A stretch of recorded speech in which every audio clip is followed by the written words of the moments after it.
Hey everyone, Geophysicist Stefan Burns here. Two big pieces of news as it relates to Interstellar Object 3I Atlas. First and foremost, NASA has broken their silence. They will be releasing their images of 3I Atlas on Wednesday via a live stream. So here they have the live stream page up. It's starting in 40 hours as I record this right now. That is at 12 p.m. Pacific time on the 19th of November. That's when we have that critical planetary geometry, which is interesting because it has a lot of significations as it relates to communication breakdowns and also paradigm shattering moments as it relates to communications. So that's kind of interesting. They will have their chat disabled. I will be restreaming their live stream, providing my commentary a little bit throughout, and my chat won't be disabled. So if you want to see what NASA is going to release, not only from their high-rise imagery, but also whatever else they got during this time period of the shutdown, it will be in 40 hours. I'm going to create my live stream page fairly soon for that, so you can set up notifications, everything and more. Now, the other big piece of breaking news is that we have a coronal mass ejection inbound to 3I Atlas. So there was a solar explosion today from that very active sunspot group, which gave us all that geomagnetic storming not that long ago.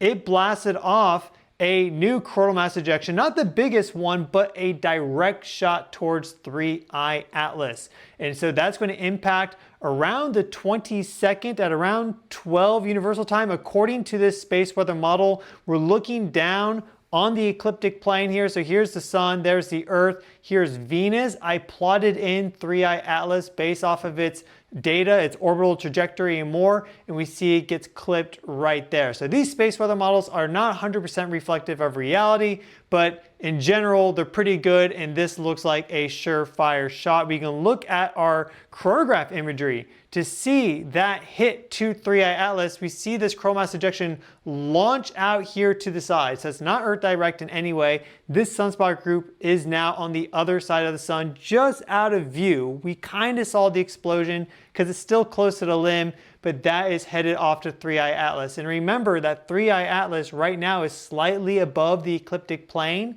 and you see that this explosion there is going mostly slightly above the ecliptic plane. So I don't think it's going to overshoot it or undershoot it. I think it's going to hit it directly. Here we can see our 131 angstrom imagery of this explosion. So this is for today, the 17th, going up to now the 18th Universal Time. It's at the very beginning of the video there. Here is our solar flare and that coronal mass ejection. And we don't see it that well because, again, it's on the other side of the sun, but just barely. But that launched out towards 3I Atlas. And this is so interesting because we have now pretty clear confirmation that 3I Atlas is much more alive, you could say, than it was just 2 weeks ago, 3 weeks ago, because it has a very clear tail and it has these jets and it has this large diffuse coma. And so when it was being hit by all these coronal mass ejections, we didn't really see the tail or the jets. Maybe they were just angled a certain way that we couldn't see them because it was very aligned like this. It's going to be difficult to see that. But, you know, we saw its coma going all the way up and didn't really have a tail leading up to its superior conjunction with Earth on the 21st with that first big coronal mass ejection going through its perihelion, the 29th, its closest approach to the sun. Now it's in a more favorable position to view. We see that it is very much awake and alive and starting to really energize after having performed that closest approach to the sun, still being very close to the sun. And what we sometimes see with objects, comets, whatever you want to call them, right? We don't really know what this is, but with comets in our solar system is that when a coronal mass ejection sweeps by them of sufficient strength, sometimes they can actually break off the tail, or that wave of plasma can induce changes for the comet. So we saw this very clearly with the Rosetta mission, where there was a coronal mass ejection to that comet that they were tracking, and the magnetic field strength around that comet increased from about 30 to 50 nanotesla up to 300 nanotesla. And if you're kind of wondering, wait, magnetic field around a comet? Yeah, comets have magnetic fields because they're outgassing. That gas is also carrying dust with it, and the moment it enters into the space environment, it gets ionized. And so you have gas, dust, and plasma. The dust also will take on an electrostatic charge, negative or positive, depending on how it's ionized. Photoionization, charge transfer, electron ionization, and therefore you form these distinct regions around the comet. You have an ionopause, you have a cometopause, which is that magnetic field, you have a bow shock region at the front of it, you have the solar wind hitting it, inducing some changes, slowing down the solar wind because it's encountering this heavy, dense dust compared to the normal solar wind particles. So it's a very active and alive environment. And well, with this new coronal mass ejection coming in and perhaps more, it's going to be interesting to see what happens with this interstellar object, especially now because we're getting good imagery from a variety of amateur astronomers around the world. Now, one thing to point out is that people have been talking about the rotation period on this and the jets in the tail. And the rotation period has been calculated to be about 16.16 hours. So it's roughly in that zone. Their range of variance was 0.01 hours. So it's rotating about every 16 hours and it's kind of tumbling around. It's a pretty slow rotation. But a lot of people are saying, well, how is it that we have this sunward facing jet or this anti-tail? And how is it that we have these other jets and they're not just completely diffusing out, right? It's very anomalous. You would think that if you have some jet of gas or something, right, off of this thing that's rotating, it's going to completely spread out in a cloud. And that first assumption is a good one, but you have to remember that this is an electromagnetic environment and the nucleus on this thing is not that large. That's the thing. So the nucleus as calculated by Hubble, and one reason why this data from NASA is going to be so interesting is because perhaps they'll have to revise their initial estimates. The original estimate for the size of the nucleus was up to 2.8 kilometers. Now, there's been other values for that nucleus given in terms of its diameter. One of them is even up to 50 kilometers. We don't know the size of this object. That's the thing. And the main reason people are so excited about that NASA high-rise imagery is that we're hoping it helps us to resolve the size of the nucleus to a much greater degree. So once we have that data, we can better estimate its mass loss and non-gravitational acceleration and this, its outgassing and all this and more. So if you don't have the size of its nucleus and therefore you don't have a good sense of its mass, you also need albedo measurements for this. You really are just kind of fiddling around with some of the values and measurements that are being thrown out there as to it's losing this much mass or it's off-gassing that much or whatever. We need to know the size of the nucleus to a fairly good degree. So Hubble got this value from its July measurements. And well, it may be possible that we'll get a refinement to that based off of the high-rise imagery from the Mars Reconnaissance Orbiter, and that data was taken on the 3rd of October. So there's a spin period of about 16 hours to 3i Atlas, and it has this plasma environment around it. And so as a result of that, you have to remember that it's a very small object with a huge coma. This coma at one point was estimated to be about half the diameter of the sun across, so 700,000 kilometers. Typically, the coma gets bigger as it gets closer to the sun. So this is a very wide region of dust, gas, and plasma. A little rotating object in there, right, is very tiny. So what's very likely the case, I can't say this definitively, everything I'm saying here can't be definitive, I want to make that clear, but you can't ignore the plasma processes. A lot of people are not mentioning the electromagnetic and plasma processes, or at least bringing awareness to them. They do exist. The moment you have gas and dust in space, you start to ionize plasma. So you can't ignore this stuff. So you can have electromagnetic fields in these electric field gradients, and they can guide and sort and control the flow of these gas ions, which are now ionized, and also the ionized dust.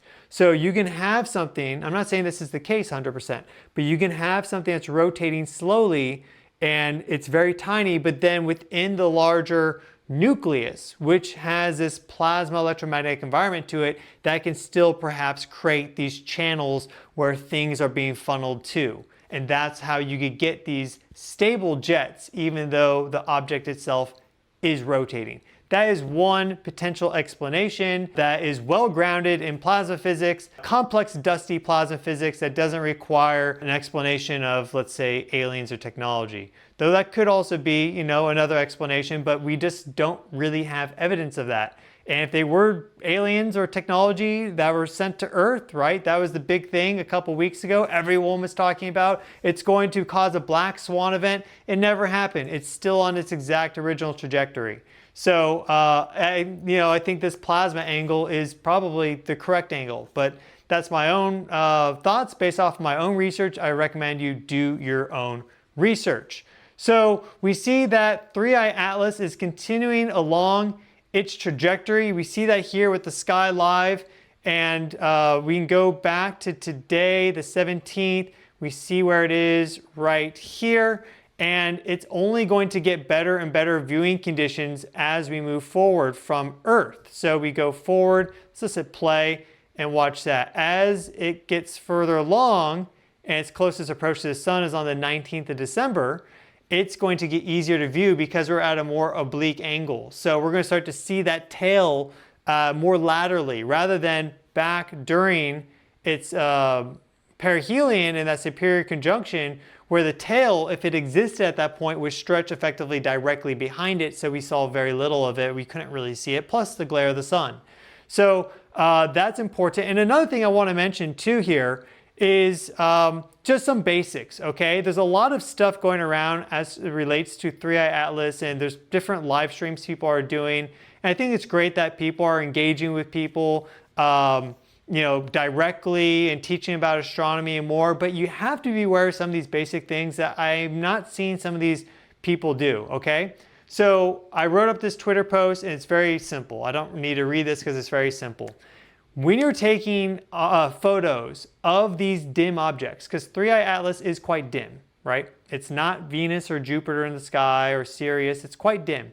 You need to stack the images in order to pull out the details, because the tail, right? The tail is going to be quite dim. These jets are going to be quite dim, but it's a consistent signal. It is moving through space, so the background sky is always changing. Plus there's atmospheric distortions and everything, so that's the noise. So when you take long exposures, you get a lot of light to hit that sensor over time. It can help resolve these details, but it's going to be hidden in the noise. You need to stack the images to then improve the signal to noise ratio in order to see these features. And so here we have an image of 3i Atlas taken from a C-Star, which is a $500 smart telescope. I have one myself. And this is probably taken from a few different images, but it's not the greatest sensor. And you can see the coma, a little bit of the tail, really it's not that much, right? Whereas this is taken from a much better telescope with a whole bunch of, 6 180-second exposures, and we very clearly see the tail, and we also see the sunward facing jet or tail, whatever you want to call it, also some of these other jets. And so it's really key, if you want to get good imagery of 3i Atlas, and therefore to accurately describe what it is to the best of our ability, to do these sort of long exposure photos, multiple them, and then stack them. And that's simply not something that's easy to do on a live stream. So if there's someone pointing a camera at this and they're not stacking the images, you're only going to see a blurry, pale little dot. You're not going to see a tail if it's a dim object. If it's a very bright comet, you can see the tail even with your naked eye. That was Shuchen-Shan Atlas last year, right? That passed in between the sun and the earth. And I went outside when it was as closest to us, great viewing conditions, and I was able to see that with my naked eye. So some comets, you can see the tail with your naked eye or basic equipment like a C-Star, but the dimmer it is, the further away it is, all these different variables influence how easily it is to actually resolve what it is that you're looking at. And so with 3i Atlas, we're starting to get good imagery of it, but we need those long exposures, we need multiple of them, and they have to be stacked by people that know what they're doing in order to pull out these details. So keep that in mind, because that's really important, and it's just creating a lot of confusion because people are saying, oh, it still has no tail. Like, what are you doing? You're a liar. It's like, no, those people just aren't showing you the fact that it is not stacked or long, multiple long exposures. Those are showing you a live feed of it right going through. It's great that we can see it live, but you need to do this sort of due diligence in order to actually resolve what this thing looks like. So NASA is going to be sharing images of 3i Atlas from different spacecraft and telescopes. This is with their live stream. You'll notice right here, NASA captured the image of interstellar comet 3i Atlas. This is the Hubble image right here. So they are not mincing words. They're calling it a comet directly. And it's increasingly having the properties of like a normal solar system comet, but it is quite a bit different than any comet that we've ever observed from our solar system. It's also quite a bit different than Oumuamua and also 2i Borisov, which is why I'm still calling it an interstellar object, because maybe it's some remnant planetesimal from a different star system or some exploded chunk of exoplanet. Like, we don't know what it is. But it does have a lot of features now with this tail and some of the jets and more of like a normal solar system comet. But NASA is just going straight to it. They call it a comet. They are going to be doing a whole presentation here. It's going to be airing on their app, their website, YouTube channel, Amazon Prime. And if you want to ask questions, then you need to submit those during the live stream. If you're just of the general public, if you are maybe with media or whatever, you can submit them here. I mean, you can do whatever you want. I'm not going to stop you, but they will take some questions from the public during the broadcast by using the hashtag #AskNASA on social media. Don't ask me how they're going to pull that, where they're going to find that. Maybe their live chat will be enabled.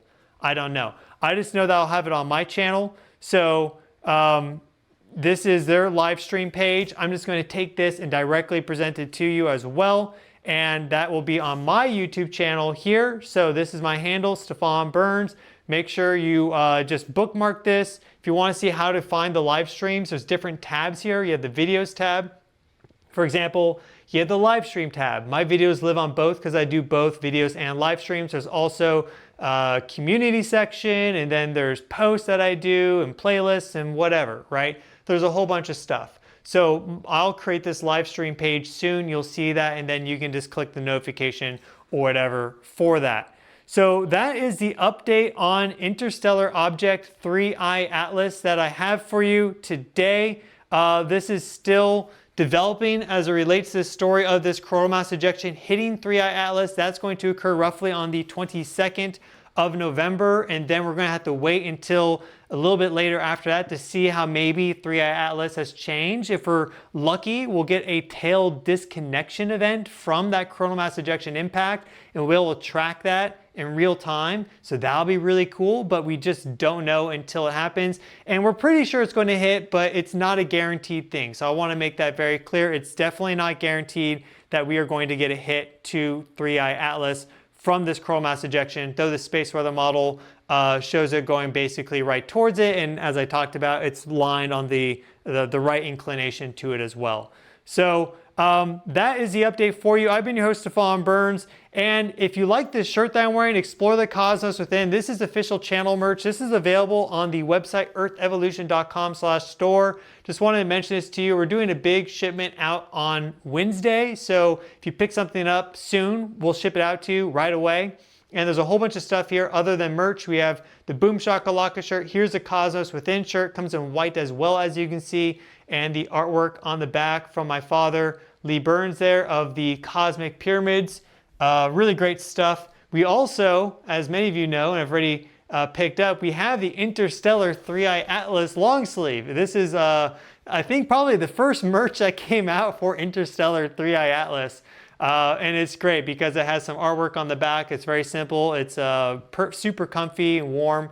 But there's other stuff here. We have tea blends, herbal coffee, crystals. I have my children's book, One Good Turtle. This is a great gift for family if you have young ones and even some older kids, and maybe even for yourself. It's a book about bullying. So that's a good gift coming up for the holiday season. If you're thinking about that, we ship that out direct. Everything here and more. We have artwork prints. If you like this artwork from my father, we actually have prints of it that we can send you directly. Here is a artistic rendition of the meteor canvas print in a an astronomical study there. So definitely go to earthevolution.com/store, check that out. And thank you all so much for watching. Again, I've been your host, Stefan Burns, wishing each and every single one of you well. Please take care of yourselves. I'll see you on Wednesday for the live stream. And with that, I wish you a great day.